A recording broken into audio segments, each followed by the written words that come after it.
નમસ્કાર, આપ જોઈ રહ્યા છો ટોપ ન્યૂઝ એટ 10। આપની સાથે હું છું ઝરણા। સમાચારો મહીસાગરથી। અહીં મહીસાગરમાં લગ્નમાં ભાન ભૂલ્યા ભાજપના નેતા। કોરોનાની ગાઈડલાઈનના તેઓએ સરેઆમ ધજાગરા ઉડાવ્યા। જુવાનસિંહ ચૌહાણે તોડ્યા કોરોનાના નિયમ। ડીજેના તાલે તેઓ નાચતા જોવા મળ્યા। પંચામૃત ડેરીના ડિરેક્ટર છે જુવાનસિંહ। ભત્રીજાના લગ્નમાં નિયમો નેવે મૂકીને માસ્ક અને સોશિયલ ડિસ્ટન્સના પણ ધજાગરા ઉડાડવામાં આવ્યા। દરવાઈ સાવલી ગામે યોજાયા હતા લગ્ન। સવાલ હવે એ છે કે સામાન્ય જનતા સામે બેફામ દંડ ઉઘરાવવામાં આવે છે, ત્યારે આ નેતા સામે કોઈ કાર્યવાહી કરવામાં આવશે કે નહીં? કારણ કે ગઈકાલે પણ જે ઘટના સામે આવી હતી, અરવલ્લીમાં યોજાયેલા એક લગ્નમાં કાર્યવાહી કરવામાં આવી હતી। ડીજે તથા લગ્ન મંડપ અને જે લગ્ન સમારોહમાં સ્વજનો જોડાયા હતા તેમની પણ અટકાયત કરવામાં આવી હતી અને આ મામલે પૂછપરછ કરવામાં આવી હતી। ત્યારે હવે જો આ ભાજપના નેતા પર કાર્યવાહી થશે તો જ લોકોને વિશ્વાસ આવશે કે નિયમો બધા માટે સરખા છે।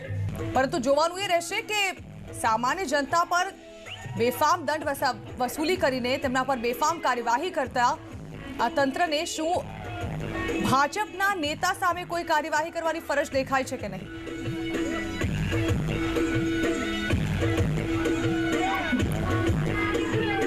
એક તરફ લોકો કોરોનાની ગાઈડલાઇન્સને ફોલો કરે તે માટે અવારનવાર તેમના પર નિયમો ઝીકી દેવામાં આવે છે।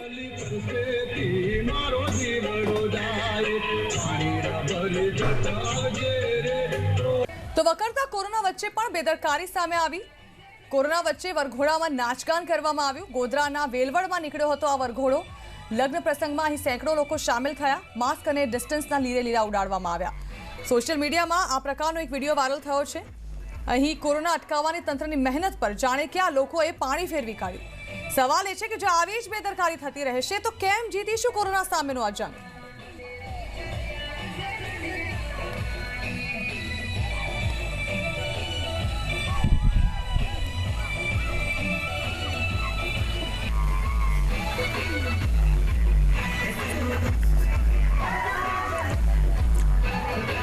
મહીસાગર અને પંચમહાલથી જે દ્રશ્યો લગ્ન પ્રસંગમાં મહાલવાના સામે આવ્યા છે તેને જોતા ચોક્કસથી વારે વારે સવાલ તો એ જ થાય કે આખરે કોરોનાની ગાઈડલાઇન્સ ફોલો કરવામાં આ લોકોને નડે છે શું?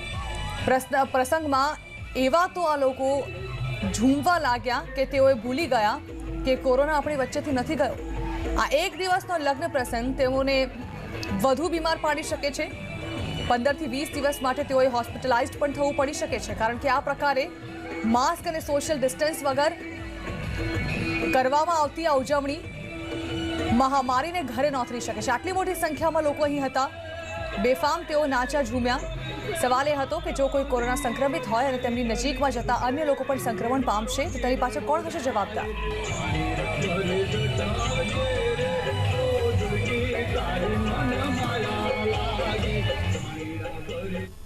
વલસાડમાં સિવિલ હોસ્પિટલના તમામ બેડ ફૂલ થઈ ગયા। નવા દર્દીઓને અહીં દાખલ કરવામાં સિવિલ અસમર્થ। 108ને હોસ્પિટલ જતા અટકાવવી પડી।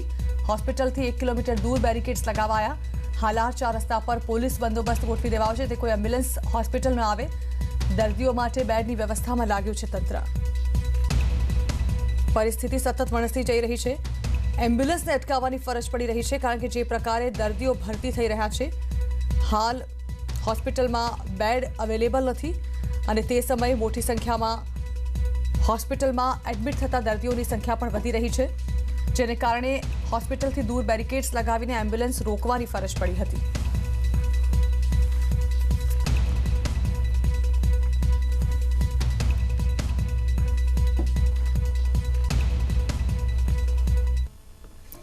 રાજકોટ સિવિલ હોસ્પિટલની બહાર કોઈ દર્દી લેભાગુ તત્વનો શિકાર ન બને તે માટે પોલીસ બંદોબસ્ત ગોઠવાયો। ડીસીપી મનોહરસિંહ જાડેજાએ આ મામલે હોસ્પિટલના અધિકારીઓ સાથે બેઠક યોજી, જેમાં તમામ મુદ્દા પર ચર્ચા કરાઈ। અહીં 2 પીઆઈ, પીએસઆઈ તથા એએસઆઈ, હેડ કોન્સ્ટેબલ સહિત 150 જેટલા પોલીસ જવાનો રાઉન્ડ ધી ક્લોક સિવિલની બહાર ફરજ પર છે। 4 દિવસ પહેલા રાજકોટ સિવિલ હોસ્પિટલમાં 9,000 આપીને બેડ અપાવતા જગદીશ સોલંકી અને હિતેશ મહેડા નામના શખ્સોનો વિડીયો સામે આવ્યો હતો। બંનેની ધરપકડ કરાઈ છે। તપાસમાં સામે આવ્યું છે કે બંને આરોપીઓ સિવિલમાં હંગામી કર્મચારી તરીકે ફરજ બજાવતા હતા અને મજબૂર દર્દીઓ પાસેથી રૂપિયા પડાવતા હતા।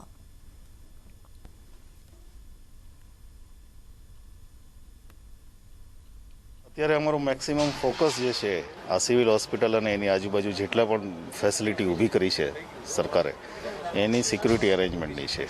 અત્યારે ટોટલ 150 પોલીસ અહીંયા રાઉન્ડ ધી ક્લોક બંદોબસ્ત કરે છે. એક પીઆઈ ઇન્ચાર્જ છે, એસીપી ડાયરેક્ટ સુપરવાઇઝ કરે છે.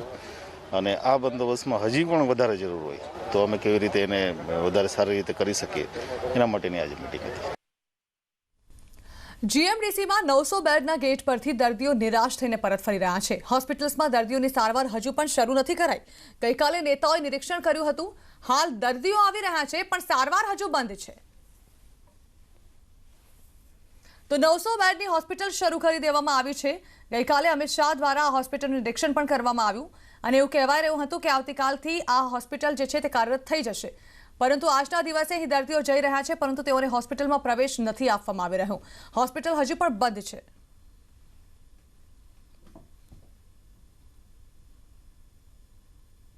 અમદાવાદના જીએમડીસી કન્વેન્શન હોલમાં જે 900 બેડની જે હોસ્પિટલ છે તેનું ગઈકાલે કેન્દ્રીય ગૃહમંત્રી અમિત શાહ દ્વારા વિઝિટ કરવામાં આવી હતી. પરંતુ ત્યારબાદ લોકોને એવું લાગ્યું છે કે આજથી આ જે હોસ્પિટલ છે તેમાં સારવાર શરૂ થઈ જશે. એટલે લોકો વહેલી સવારથી છે તે કોવિડ હોસ્પિટલ 900 બેડની જે બની છે ત્યાં આવી રહ્યા છે. પરંતુ ગેટ ઉપરથી નિરાશ થઈને પરત ફરી રહ્યા છે કારણ કે હજી હોસ્પિટલ છે તેમાં દર્દીઓની સારવાર છે તે ચાલુ કરવામાં નથી આવી અને તેને કારણે જે લોકો આવે છે સારવાર અર્થે તે હેરાન થઈ રહ્યા છે. એટલે કે હજી કોમ્યુનિકેશનનો અભાવ અને કોઈ ઓફિશિયલ છે સત્તાવાર છે તે જાહેરાત કરવામાં નથી આવી અને તેના કારણે લોકોને પણ એક મેસેજ નથી મળ્યો કે ક્યારથી હોસ્પિટલ છે તે શરૂ થશે. તેના કારણે હોસ્પિટલ ઉપર લોકો છે વહેલી સવારથી છે તે આવવાના શરૂ થઈ ગયા છે પરંતુ ગેટ ઉપરથી નિરાશ થઈ અને પરત ફરી રહ્યા છે. વિભુ પટેલ, ન્યૂઝ 18 ગુજરાતી, અમદાવાદ. તો ગાંધીનગરમાં 1200 બેડની હોસ્પિટલ બનાવાશે. ગૃહમંત્રી અમિત શાહે આ અંગે જાહેરાત કરી. ડીઆરડીઓ અને ટાટાના સહયોગથી બનાવાશે આ કોવિડ હોસ્પિટલ. ગાંધીનગર હેલિપેડ ગ્રાઉન્ડમાં હોસ્પિટલ બનાવવામાં આવશે. તો સાથે જ તેઓએ પણ જણાવ્યું કે દેશમાં સૌથી વધુ ઓક્સિજન બેડ ગુજરાત પાસે છે.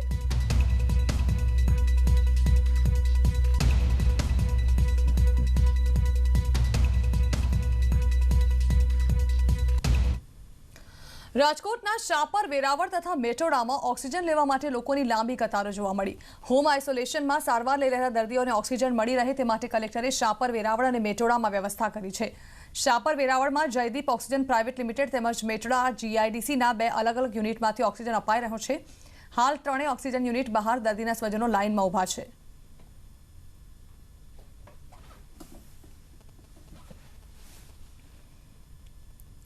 રાજકોટ સિવિલમાં દર્દીઓની સંખ્યા સતત વધી રહી છે. પરિણામે હોસ્પિટલની બહાર એમ્બ્યુલન્સ અને ખાનગી વાહનોમાં આવેલા દર્દીઓની કતારો થાય છે. આવા દર્દીઓને હંગામી ધોરણે તાત્કાલિક સારવાર મળી રહે તે માટે તંત્રએ એક મહત્વનો નિર્ણય કર્યો. અહીં ચૌધરી હાઈસ્કૂલના ગ્રાઉન્ડમાં એક ડોમ તૈયાર કરી તેમાં 200 બેડની વ્યવસ્થા કરાશે. જેના માટેનો ઓર્ડર આપી દેવાયા છે. ડોમ બનાવવાનું કામ પણ શરૂ કરી દેવાયું છે. સિવિલ સુપ્રિન્ટેન્ડન્ટના દાવા પ્રમાણે આગામી ટૂંક સમયમાં જ અહીં દર્દીઓની મુશ્કેલીઓનો અંત આવશે.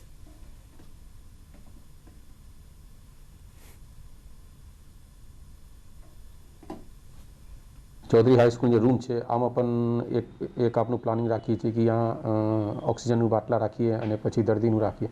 પછી આમાં એવું પણ પ્લાનિંગ છે કે 200 બેડનું એક ડોમ ઊભો કરીને અને ત્યાં ઓક્સિજનની વ્યવસ્થા સાથે 200 પથારીનું ચૌધરી હાઈસ્કૂલ ગ્રાઉન્ડમાં આપનું વ્યવસ્થા કરવાનું પ્લાનિંગ છે અને નિકટ ભવિષ્યમાં થઈ જશે. શહેર અને જિલ્લામાં કોરોના વાયરસના સતત કેસમાં વધારો જોવા મળી રહ્યો છે અને બીજી તરફ તેની જ અસર રાજકોટ શહેરની જે સિવિલ હોસ્પિટલ આવેલી છે ત્યાંના બહારના દ્રશ્યો છે કે જ્યાં કહી શકાય કે દર્દીઓની લાંબી કતારો છે તે જોવા મળી રહી છે. દર્દીઓના પ્રાઇવેટ વાહન હોય કે પછી 108ના વાહન હોય તમામ છે તે લાંબી કતારોની અંદર જોવા મળી રહ્યા છે. ત્યારે રાજકોટ સિવિલ હોસ્પિટલ દ્વારા એક મહત્વનો નિર્ણય કરવામાં આવ્યો છે. આપ અત્યારે જે ડોમ બનતું જોઈ રહ્યા છો આ ડોમ બની રહ્યું છે રાજકોટની સિવિલ હોસ્પિટલની બાજુમાં આવેલા ચૌધરી હાઈસ્કૂલ ખાતે કે જ્યાં 200 જેટલા બેડની વ્યવસ્થા છે તે આગામી દિવસોની અંદર કરવામાં આવશે. આ 200 બેડ છે તેમની સાથોસાથ ઓક્સિજનની સુવિધા પણ દર્દીને આપવામાં આવે જેથી કરીને જ્યારે દર્દીને અહીં કતારોમાં ઊભું રહેવું પડી રહ્યું છે કલાકોની અંદર તેમને અને તેમના પરિવારજનોને દર્દી ભરતી ન થાય ત્યાં સુધી રાહ જોવી પડી રહી છે અને મોટી મુશ્કેલીનો સામનો પણ કરવો પડી રહ્યો છે. ત્યારે દર્દીઓની મુશ્કેલીનો અંત લાવવાનું નક્કી કર્યું છે રાજકોટ શહેરની સિવિલ હોસ્પિટલના સત્તાધીશોએ. અંકિત પોપટ, ન્યૂઝ 18 ગુજરાતી, રાજકોટ. અમદાવાદમાં પોલીસ કર્મીઓ માટે ઓક્સિજન બેડ રામોલ પોલીસ સ્ટેશનમાં બનાવાયા છે. આ બેડ પોલીસ સ્ટેશનમાં આઇસોલેશન રૂમ તૈયાર કરાયો છે, જેમાં 5 જનરલ બેડ, 2 ઓક્સિજન બેડની વ્યવસ્થા કરવામાં આવી છે. શહેરમાં 300થી વધુ પોલીસ જવાન હાલ સંક્રમિત છે.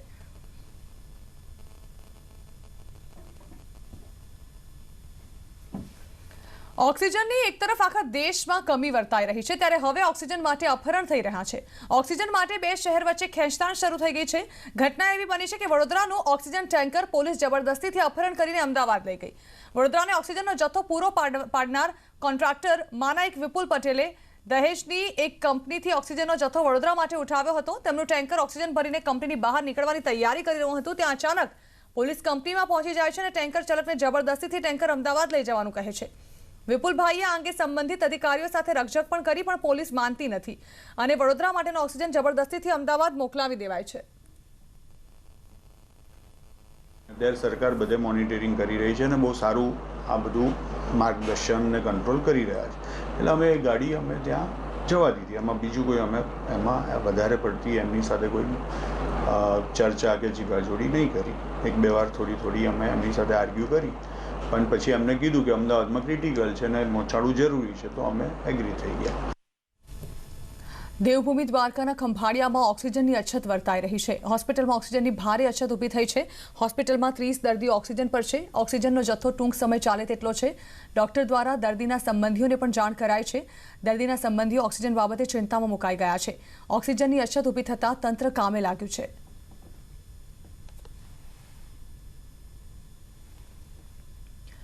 ભાજપના પૂર્વ ધારાસભ્ય પબુભા માણેક દ્વારા આવતીકાલથી દ્વારકા ખાતે કોરોનાના દર્દીઓ માટે 100 બેડની વ્યવસ્થા ઊભી કરાશે. ઉત્તમમાં ઉત્તમ વ્યવસ્થા, જેમાં ચા નાસ્તો, જમવાનું, પર્સનલ રૂમ, 24 કલાક નર્સિંગ સ્ટાફ, ઉત્તમ ડોક્ટર્સની ટીમની પણ વ્યવસ્થા કરાશે. રોજના 1 લાખ રૂપિયા કરતાં પણ વધારે ખર્ચની તૈયારી પબુભા માણેકે બતાવી છે.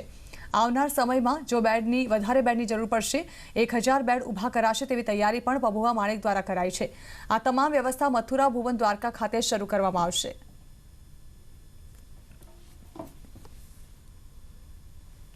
હાલ કોરોના મહામારીનો કેર છે, ત્યારે મધ્ય ગુજરાતના આણંદ જિલ્લામાં મોટાભાગના ખાનગી અને સરકારી તેમજ ટ્રસ્ટ સંચાલિત દવાખાનામાં માત્ર કોરોનાના દર્દીઓની સારવાર અને ઉપચાર ચાલી રહ્યા છે. ત્યારે કોરોના સિવાય અન્ય રોગોના દર્દીઓની સારવારની મુશ્કેલી ઊભી ન થાય તે માટે આણંદ તાલુકાના મોગરી ગામના કાશીબા ટ્રસ્ટનું દવાખાના એ કોરોના સિવાયના અન્ય રોગથી પીડાતા દર્દીઓની નિઃશુલ્ક સારવાર શરૂ કરી છે.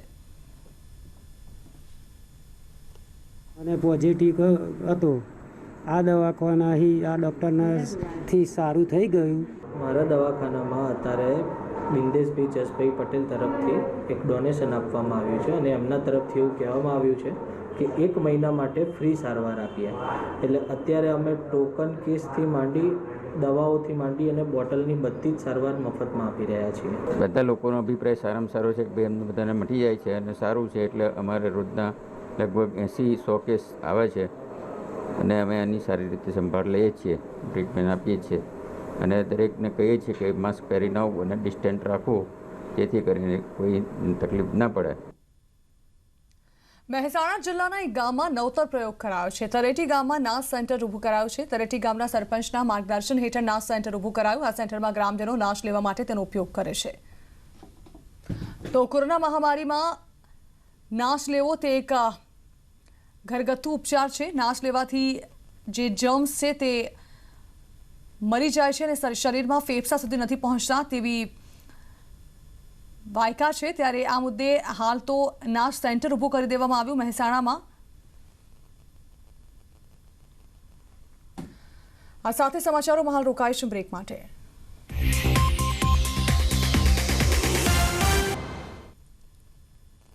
દાહોદના સ્મશાનગૃહમાં સ્થાનિકોની કોમી એકતાનું મોટું ઉદાહરણ સામે આવ્યું. સ્મશાનમાં હિન્દુ અને મુસ્લિમ સમાજના લોકો મળીને મૃતકોના અંતિમ સંસ્કાર કરી રહ્યા છે. દરરોજ કોવિડની ગાઈડલાઈન સાથે 20થી વધુ અંતિમ સંસ્કાર થઈ રહ્યા છે. ત્યારે સ્મશાનમાં અંતિમ સંસ્કાર માટે ધસારો વધ્યો છે. જોકે આ કામગીરી માટે એક જ વ્યક્તિ હોવાથી લોકોને અગવડ પડતી હતી, જેને જોતા સ્થાનિકો આગળ આવ્યા. હિન્દુ અને મુસ્લિમ સમાજના 30થી 40 યુવાનો આખો દિવસ સ્મશાનના અંતિમ ક્રિયાની કામગીરી કરે છે.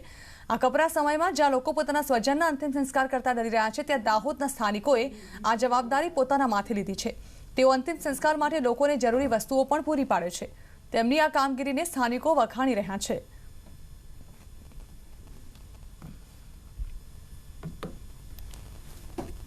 અમે સાથે મળીને જે કંઈ પણ મૃતદેહ સરકારી દવાખાનેથી સ્મશાન સુધી લાવવાની કાર્યવાહી કરીએ છીએ અને એ લોકોને અગ્નિદાહ આપવાનું કામ કરીએ છીએ. દરરોજના અમુક વાર 20 થાય છે, અમુક વાર 30 થાય છે અને અમુક વાર 32 થાય છે. ને હિન્દુ ને મુસ્લિમ બંનેનો સહયોગ મળે છે. ગોરક્ષકનો સહયોગ મળે છે, હિન્દુ પરિષદનો સહયોગ મળે છે. ને એના પછી કંઈક અમારે કંઈક વસ્તુ ખૂટતી હોય તો નગરપાલિકા એ અમને મદદ કરે છે. આદર્શ ચેરિટેબલ સેવા ટ્રસ્ટ અને ગાંચી સમાજના મુસ્લિમ ભાઈઓ બહુ મદદ કરી રહ્યા છે. દાહોદ નગરપાલિકા કાઉન્સિલર શ્રી લલિતભાઈ એ પણ લાગેલા છે અને દરેક સમાજના લોકો માટે અહીંયા બધી વ્યવસ્થા કરવામાં આવે છે. ગાંધીનગરમાં મસ્જિદના હોલને કોવિડ વોર્ડ તરીકે આપવા મુસ્લિમ સંસ્થા આગળ આવી છે. સેક્ટર 21માં આવેલી મસ્જિદ કમ્પાઉન્ડમાં આવેલ મલ્ટીપર્પઝ હોલ અને સેક્ટર 29માં મસ્જિદના પાર્કિંગમાં કોવિડ સેન્ટર ઊભું કરવા મુખ્યમંત્રીને રજૂઆત કરી છે. બૈતુલ માલ નામની મુસ્લિમ સંસ્થાએ મુખ્યમંત્રીને પત્ર લખ્યો છે. સેક્ટર 21 અને સેક્ટર 29ની સંસ્થાએ બંને સ્થળો પર સરકારને કોવિડ સારવાર કેન્દ્ર ઊભું કરવા સહમતિ આપી. અરવલ્લીના ભિલોડામાં કોરોના છતાં બજારમાં હજારોની ભીડ જોવા મળી હતી. શનિ રવિ સ્વૈચ્છિક બંધ પર લોકોએ પાણી ફેરવી નાખ્યું. કોરોના મહામારી હોવા છતાં લગ્નની ખરીદી માટે ભિલોડામાં જનતા ભાન ભૂલી. તાલુકામાં 2 કલાકમાં કોરોના રેપિડ ટેસ્ટમાં 62 પોઝિટિવ કેસ નોંધાયા.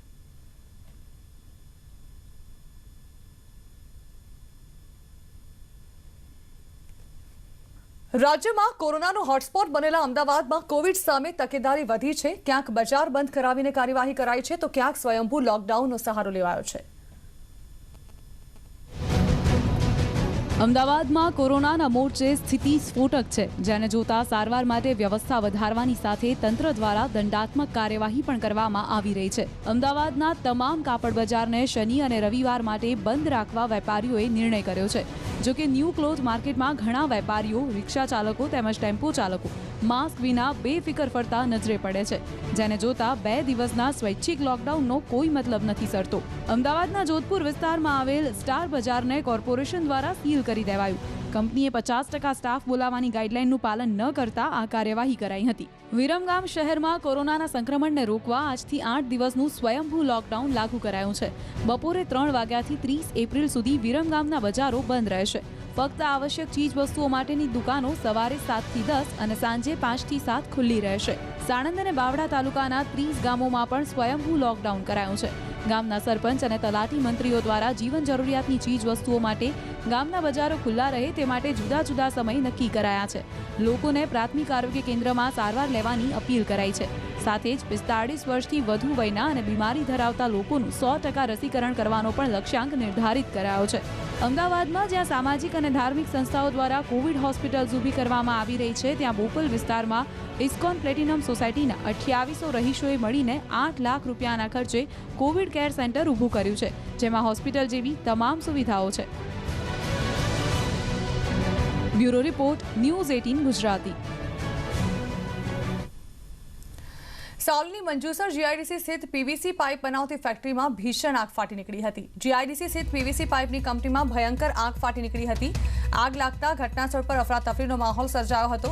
આગ એટલી ભીષણ હતી કે તેના ધુમાડાને કારણે કાળા વાદળો છવાઈ ગયા હતા. મંજુસર જીઆઈડીસીની હુલિયટ પાઇપ એન્ડ ફિટિંગ કંપનીમાં આગ લાગી. 4 ફાયર ફાઇટર્સ ઘટનાસ્થળ પર પહોંચી આગને કાબુ મેળવી રહ્યા છે. તો હાલ તો આગ પર કાબુ મેળવવાના પ્રયત્નો જારી છે, પરંતુ આ પ્રકારે એકાએક આગ લાગી નીકળતા આસપાસના લોકોમાં પણ ભયનો માહોલ ફેલાયો હતો. થોડા સમય માટે દોડધામ પણ મચી ગઈ હતી.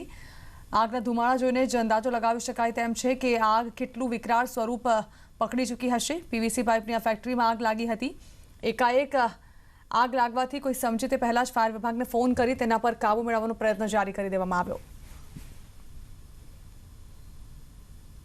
સુરતમાં મનીષ કુકરી ગેંગનો આતંક વધ્યો છે. સુરતના સરથાણા પાસે આવેલ ગોકુલમ 13માં કુકરી ગેંગે તોડફોડ કરી. પીધેલી હાલતમાં કુકરી ગેંગના રાહુલ બોવડા સહિત 3 સભ્યોએ આતંક મચાવ્યો. આ ગેંગ પર પાસા, તડીપાર, મર્ડર, ખંડણી, અપહરણ, મારામારી, હુમલો જેવા અનેક ગુનાઓ દાખલ છે. કુકરી ગેંગ માથું ઊંચકે તે પહેલા સુરત પોલીસ કમિશનર આ ગેંગ સામે ગુસ્તીટોકનો ગુનો દાખલ કરે તેવી લોકમાંગ વધી છે. પોલીસે ઓફિસ માલિક અલ્પેશ ટોડાની સીસીટીવી ફૂટેજના આધારે મોડી રાત્રે સરથાણા પોલીસે ગુનો દાખલ કર્યો છે.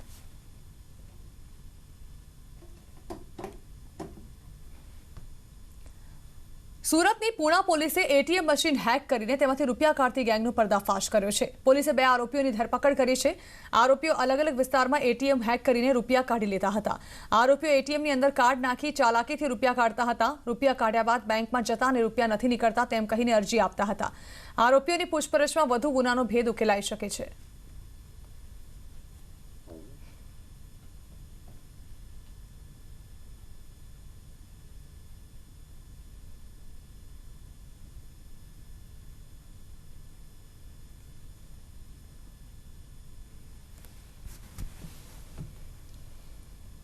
હવે ડાયાબિટીસના દર્દીઓ પણ મોજથી આરોગી શકશે કેરી. જૂનાગઢના ખેડૂતે નવી જાતની કેરીનું ઉત્પાદન કર્યું છે. ટોમી એટકિન્સ નામની કેરીની સફળ ખેતી કરી છે.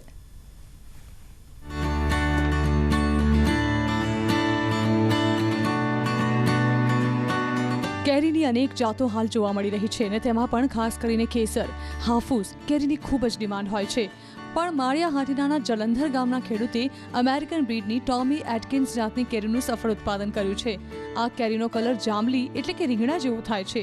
દેખાવે ખૂબ સરસ લાગતી આ કેરીમાં અન્ય કેરી કરતાં 75% શર્કરાનું પ્રમાણ ઓછું હોય છે. એટલે કે ડાયાબિટીસના દર્દીઓ માટે આશીર્વાદરૂપ આ કેરી છે. સામાન્ય કેરીના વાવેતર સાથે આ કેરીનું વાવેતર કરી શકાય છે અને આ કેરીની વિદેશોમાં ખૂબ માંગ છે એટલે ભાવ પણ સારા આવે છે. અમે ટોમ એટકિન્સનું મેં 3-4 વર્ષ પહેલાં એક પ્લાન્ટ વાવેલો. એમાં બે વર્ષ પછી બહુ સારી કેરી આવેલી, લગભગ 40-50 નંગ આવ્યા હતા. અને ત્યારે મને ખબર પડી કે આમાં શુગર 75% ઓછું હોય છે. જે આપણી જનરલ કેરી હોય છે કેસર કે આલ્ફાન્સો, એના પ્રમાણમાં આમાં શુગર ઓછું હોય છે. અને આ ફ્લોરિડાની આ એક જાત છે, ત્યાંનું આ બ્રીડ છે. અને આમાં શુગર આપણી સામાન્ય કેરી કરતાં 75% ઓછી હોય છે. એટલે આની ફોરેનમાં પણ ડિમાન્ડ બહુ સારી છે અને આપણા મોટા શહેરોમાં પણ ડાયાબિટીક પેશન્ટો માટે આની ડિમાન્ડ બહુ સારી રહે છે. એક્સપોર્ટમાં પણ બહુ સારી ડિમાન્ડ રહે છે. અને આ ઝાડમાં 1 વર્ષ પછી તમે ફળ લઈ શકાય એવું છે. તો ટોમી એટકિન્સ જાતની કેરીની વિદેશોમાં માંગ છે, પણ આપણા દેશમાં કેરી ખૂબ ઓછા લોકો ખાય છે. વિશ્વ બજારમાં કલર કેરીની ખૂબ માંગ છે અને તેમાં અલગ અલગ કેરીની લોકો ડિમાન્ડ કરે છે. અમેરિકાના ફ્લોરિડા બ્રીડ ટોમી એટકિન્સન કેરીમાં રેસા ખૂબ જ વધુ હોય છે અને થોડી ખટાશવાળી હોય છે, એટલે ડાયાબિટીસના દર્દીઓ માટે સારી છે. ઉપરનો એનો કલર છે એ રેડિશ પિંક કલર આવે, અંદર છે એ પીળાશ પડતો લાઇટ યલો પ્રકારનો કલર હોય છે. અંદર કોઈ એવો પલ્પનો કલર નથી હોતો. બીજું એમાં રેસા ખૂબ વધારે હોય છે આપણા કરતાં, અને સુગરનું પ્રમાણ પણ ઓછું હોય અને સહેજ ખટાશ ઉપર હોય. એટલે આ પ્રમાણે એના કેરેક્ટરિસ્ટિક અથવા તો એના ગુણધર્મો છે. ટોમી એટકિન્સ તેમજ અન્ય કેરીના ઝાડ નીચે તુલસીના રોપા વાવવામાં આવ્યા છે, જેને લઈ આંબાના ઝાડમાં રોગ ઓછો આવે અને રોગ ઓછો આવતા દવાનું પ્રમાણ ઘટી જાય છે. એટલે જમીન ઓર્ગેનિક થતાં તેમાં વાવેતર કરેલ ફળો પણ ઓર્ગેનિક થતા હોવાથી આવા ફળો સ્વાસ્થ્ય માટે ખૂબ જ ઉપયોગી બને છે. અતુલ વ્યાસ, ન્યૂઝ 18 ગુજરાતી, જૂનાગઢ.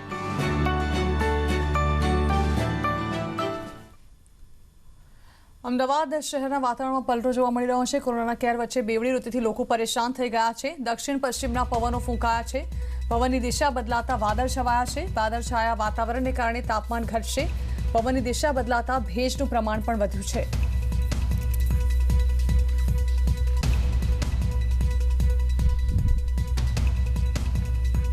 તો એક તરફ જ્યાં કોરોનાનો કેર અને બીજી તરફ જાણે કે ચોમાસું હોય તે પ્રકારે વાદળછાયું વાતાવરણ અમદાવાદ શહેરમાં જોવા મળી રહ્યું છે. વાદળછાયા વાતાવરણને કારણે શહેરનું તાપમાન પણ ઘટી શકે છે. જો કે આ પહેલા પણ સૌરાષ્ટ્રના કેટલાક વિસ્તારોમાં આ જ પ્રકારે માવઠાની પરિસ્થિતિ સર્જાઈ ચૂકી છે. નેટવર્ક 18 સુનિશ્ચિત કરવા માંગે છે કે દરેક ભારતીયોને કોરોનાની રસી મળે. રસીકરણ સામે જાગૃતતા લાવવા માટે નેટવર્ક 18 અને ફેડરલ બેંકની પહેલ સંજીવની અ શોર્ટ ઓફ લાઈફને સપોર્ટ કરશે. Expert Apollo 24/7.